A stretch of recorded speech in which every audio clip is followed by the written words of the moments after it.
friends, Jewel back with another super cool astrology video. I want to talk about the conjunction of Moon and Neptune in a composite chart.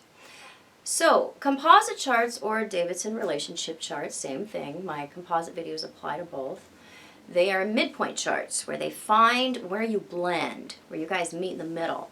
So it shows a real complete picture of what the reactions and feelings and thoughts and the connectivity is between the two people. So it's very much like the natal chart of the relationship itself.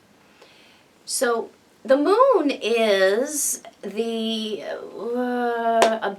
subjective parts, of the relationship, where we are very, just about the feelings. And it describes very much how the female is doing specifically in the relationship, and the unconscious factor and the intuitive factor. How is that functioning between two people? What is the emotional level of satisfaction and dissatisfaction between two people? That's what we look to when we look at the composite moons, what we're looking for. So when we've got this particular conjunction, there tends to be great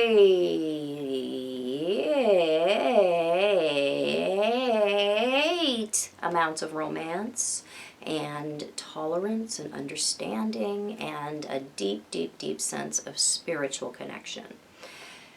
Many times there's way too much tolerance and understanding because there is a extreme blending of two very passive qualities in a relationship, and it creates this insular type of spiritually protective bubble for two people.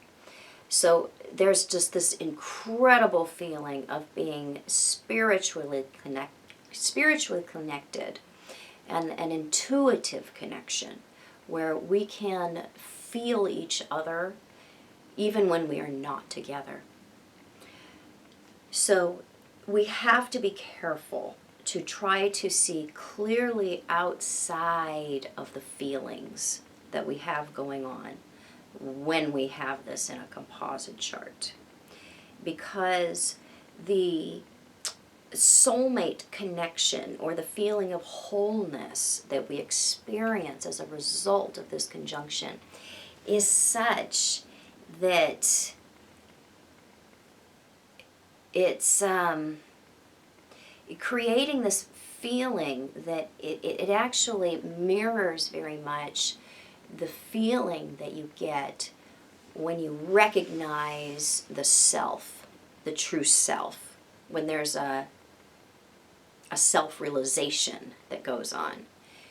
That's very much what this particular conjunction feels like.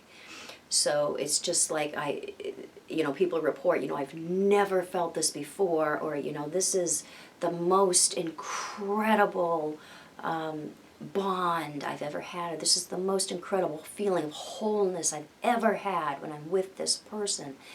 They are definitely feeling that, but what's actually happening is they are failing to recognize that what they're seeing and recognizing is their own inner God spirit. There is a massive projection, emotional and spiritual projection that's going on when we have this particular blending. So we're mistaking each other as the source of that incredible feeling of wholeness and blend and connection, reconnection, and overwhelming joy that comes from this particular aspect. So we have to eventually, in relationships, in all relationships, take back those projections.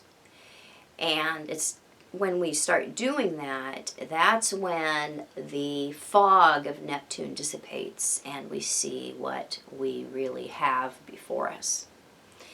And with this particular conjunction, you may be with your ideal. In fact, you are with your ideal.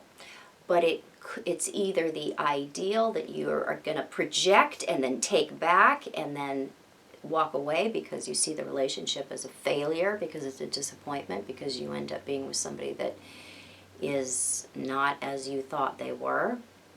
Or this is a relationship where we realize our projections. That means we realize ourself as a result of this other person.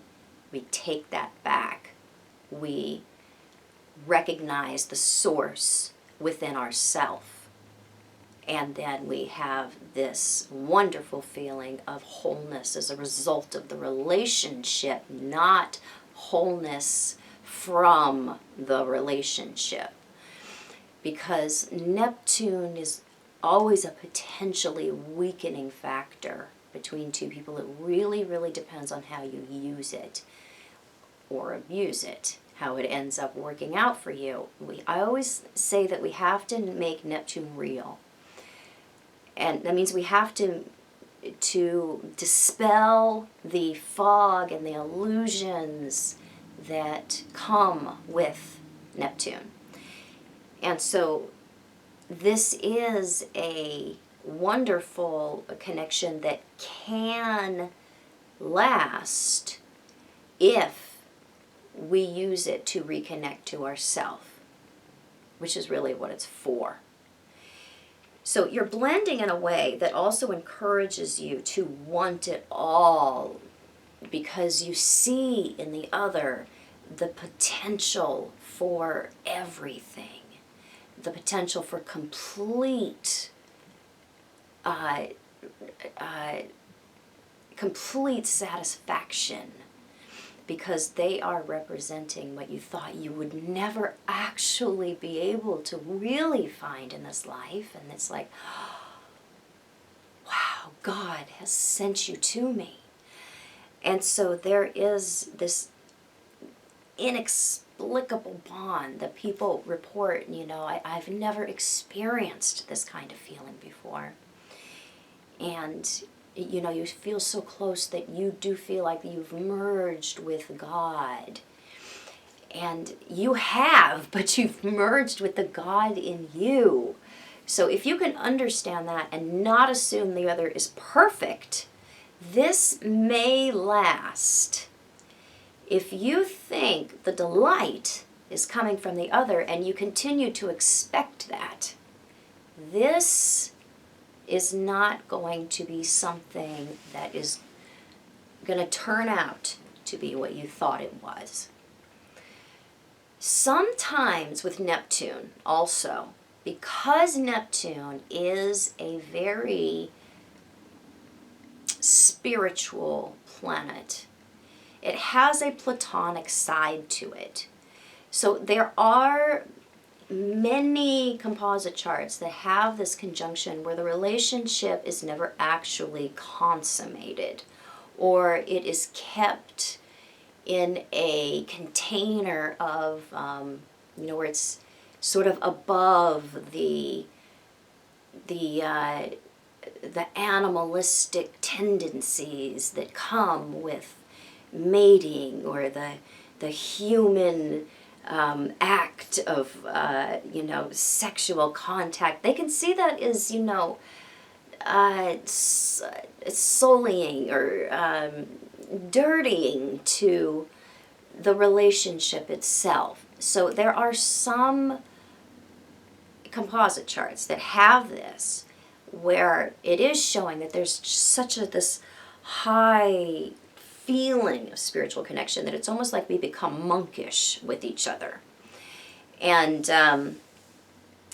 it's because, our projections are so laced with spirituality that it is this incredible blending of feeling this incredibly deep, sometimes almost ecclesiastical connection, and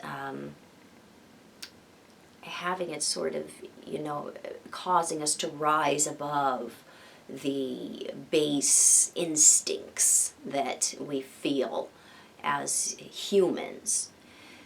So this is a conjunction where if we can take responsibility for our projections and try to acknowledge the imperfections in the other, this aspect can create an uncommon bond between two people that really is about true spiritual connection. We can be connected spiritually to each other. Ultimately, we can. But that is going to be after we have taken back our projections and gotten more connected with what the true source of this fountain of feelings of, just bliss are coming from.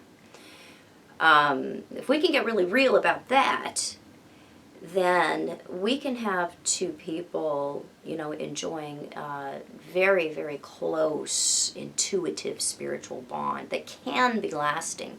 Otherwise, we have two people that are usually mooning around in a daydream, unable to properly function because this conjunction does create such a high feeling of just incredible infatuation. So that feeling of infatuation can be real. That can continue, and we can have this permanent feeling of almost being high because of each other. But that really does depend on where you choose to see that fountain of feelings really coming from. It's you. You are seeing you. It is your soul that you are projecting onto the other people and recognizing and falling in love with your true self here. So once we can recognize that and have this realization process in our own right, then we can really start to truly build a relationship that is built on spiritual connection to each other, because we are coming at each other as now two whole people instead of seeing each other as you complete me. There is nobody that can complete you. There is nobody who can complete you. You complete yourself. And then you become this wonderful closed circuit with your partner, where you both have ample energy to give, because you're whole. It isn't this, you're half and you're taking, and then you end up actually bleeding each other dry and end up feeling disappointed and let down and sick. This is an interesting conjunction in that it does depend on how you approach it, how it turns out for you, and it can be something that's just otherworldly beautiful if you can get really clear about where that otherworldly beauty is coming from. So I hope this was helpful. If it was, please subscribe to my channel. You can find me on the internet at truthandaspectastrology.com, Facebook, Instagram, other social media at Truth and Aspect Astrology. And yes, I do private consultation. I am mainly a relationship and intimacy astrologer, but I interpret all types of charts. And please find me on Patreon so I can make more videos for you more often. And I'll be back super soon with more super cool videos. Bye-bye.